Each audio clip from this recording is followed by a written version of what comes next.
woman's parents didn't like her second husband, so they put their house in her son's name thinking it would be safe.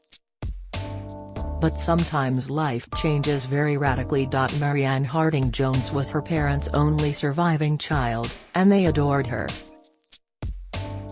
Unfortunately, they didn't agree with her taste in husbands. The first had been a ne'er-do-well who had abandoned her when their son Lance was just 3 years old. 10 years later, Marianne had married Ralph, and although he seemed a nice, hard-working man, there was something about him that missed her. And Mrs. Harding just didn't like. They decided to take precautions to protect their daughter.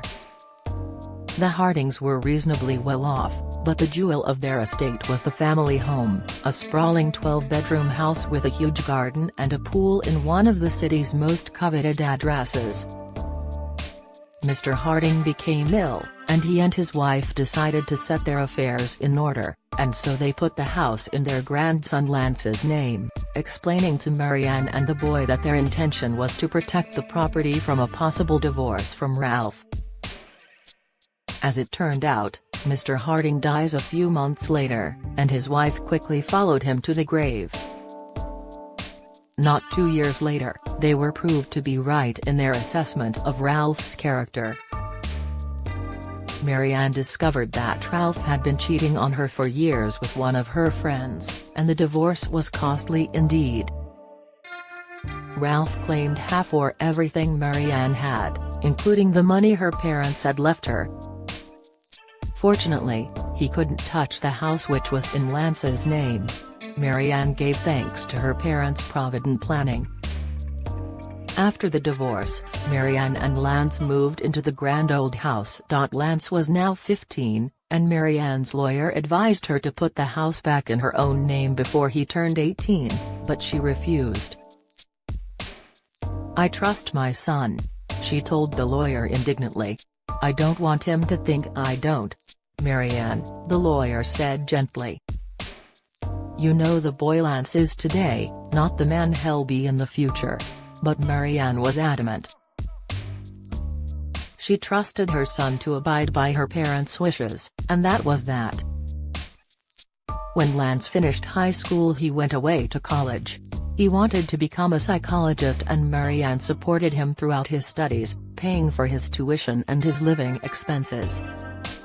Marianne didn't want Lance to be burdened with debt when he finished his studies, so most of the money that was left from her inheritance she spent on him.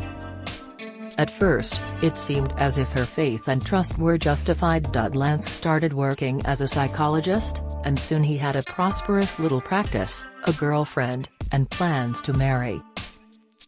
Marianne was delighted. She liked Jane, who was a therapist like Lance and seemed devoted to him. But then suddenly, things fell apart. Lance called her one night crying. "She's leaving me, Mom, I love her and she's leaving me." A shocked Marianne heard Lance's side of the story. Jane had suddenly decided she didn't want him. She was moving back to Wisconsin and leaving him behind with a broken heart. Angered at her son's pain, Marianne got in her car and drove to Jane's apartment. The young woman opened the door, and Marianne could see that she had been crying. "Mrs. Harding, I'm so sorry you've been dragged into this. Jane, what is going on? A week ago we were planning a wedding and now you're leaving?" Jane nodded with tears in her eyes. "Mrs. Harding, I gave Lance a choice. He knew what was at stake. What are you talking about, Jane? What is this? A lover's quarrel?" Marianne asked, exasperated. "No, Mrs. Harding," said Jane sadly. "Lance started doing drugs a few months ago, and I asked him to stop. He hasn't, and I don't think he wants to. I'm not sticking around to watch him self-destruct." "Drugs?" gasped Marianne. "That's impossible." Marianne drove straight to her son's apartment and confronted him. Lance cried in her arms and admitted that he was consuming drugs. He was going to stop, he promised Marianne, and had won Jane back. Marianne believed her son, and after a long heart-to-heart, she enrolled him in a rehab program that was said to be one of the best in the country.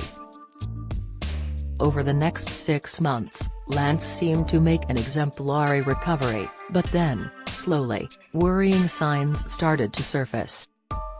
Before long, Marianne was sure Lance was back on drugs. When Marianne cut off the money, Lance turned to his long-estranged father. He moved in with him, but within a year he was kicked out after his dad caught him boosting his flat-screen TV. Lance came home, and a week later there was a real estate agent putting up a for sale sign in the garden. "Lance?" Marianne gasped. "What's going on?" "I'm selling the house, Mom," he told her. "I need the money. But it's my house. You heard what your grandparents said." Marianne protested. "The house is in my name, so it's legally mine to do with as I please," Lance told her coldly. "So please move out by the end of the week." A devastated Marianne moved out and later learned that Lance had sold the house at $500,000 under market value. The huge sum he realized from the house's sale lasted him a year.